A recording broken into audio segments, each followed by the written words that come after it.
ကျမ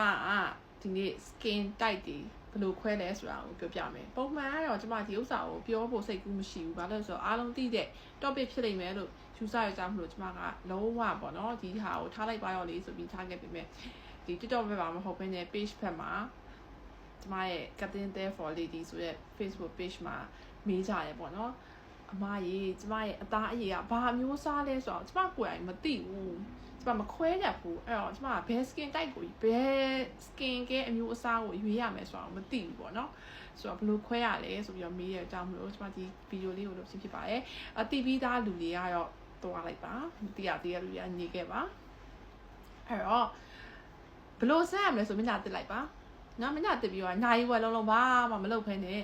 ချင်းငိမ့်လက်ငိမ့်နေလိုက်ပါမျက်နှာတက်တယ်မျက်နှာကိုချအောင်တုပ်လိုက်တယ်ပြီးရင်ဘာမှလည်းမလိမ့်ပါနဲ့ဘာမှလည်းမလုပ်နဲ့မတို့မချီမနဲ့ချင်းငိမ့်လက်ငိမ့်နိုင်ဝက်လုံးလုံးဖုံးပေါ်နေလိုက်ပါ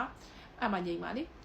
အဲ့တော့ပြီးွားရဲ့ခါကြလို့ရှိရင်ကိုယ့်ရဲ့မျက်နှာကိုကြည့်လိုက်နိုင်ဝက်ပြီးွားရင်အစီတွေပြန်လာလားအစီတွေပြန်လာလို့ရှိရင် oil skin မှာနော်ဒါမှမဟုတ်လို့ရှိရင်ဒီနေရာရဲ့ဒီနေရာရဲ့ဒီမေးစီရဲ့ဒီလိုမျိုးတီနေရာလေးအစီပြန်လာလားဒီနေရာကြီးက6ကျန်ခဲ့လားအဲ့ဒါဆိုလို့ရှိရင်နော် combination skin မှာဘာအစီမှမရှိဘူးဒီတိုင်းပဲနေတယ်ဆိုလို့ရှိရင် dry skin မှာ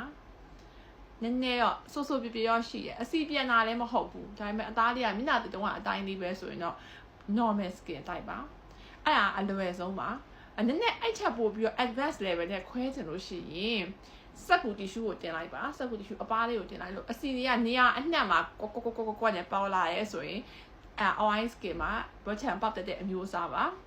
ဘာအစီမှမရှိမျက်နှာကြီးကလေတင်းပြီးချောင်းနေတယ်မျက်နှာမှာတီရှူးနဲ့တုပ်တယ်ဘာအစီမှမပါလာဘူးဆိုရင် dry skin မှာတင်းတိတ်ဖြစ်တတ်တဲ့အမျိုးအစားပါနော်ဒီလိုမျိုးတီစုံမှာအစီပြန်နေဒီနေရာမှာ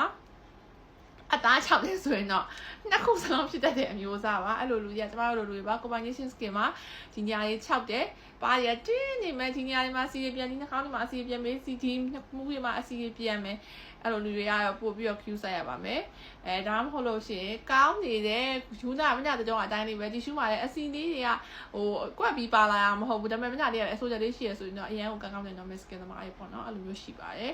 အဲ့တော့ဘာ300မှန်းမသိရင် for all skin type ဆိုတဲ့ဟာလေးကိုပဲအကြမ်းမြင့်သုံးပါ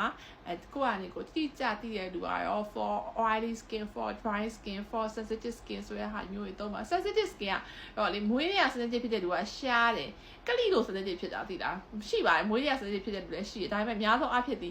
အဲ့လိုမျိုး steroid တွေပေါ့နော်ပြီးတော့မဟုတ်ဒုက္ခ brand တွေကိုသုံးပြီးတော့ရုံလွယ်သူများအုပ်စုပေါ့နော်အဲ့မှာသူတို့ဖြစ်ကြတာ sensitive ဖြစ်သွားတာပါပုံမှန်ကတော့အကောင်းပါအမေမွေးကအကောင်းပါပြီးတော့ကြာတော့မှကိုယ့်အောင်ကလေးနဲ့ sensitive တွေပြောင်းမှုကြပါ skin barrier တွေပြတ်ပြီးတော့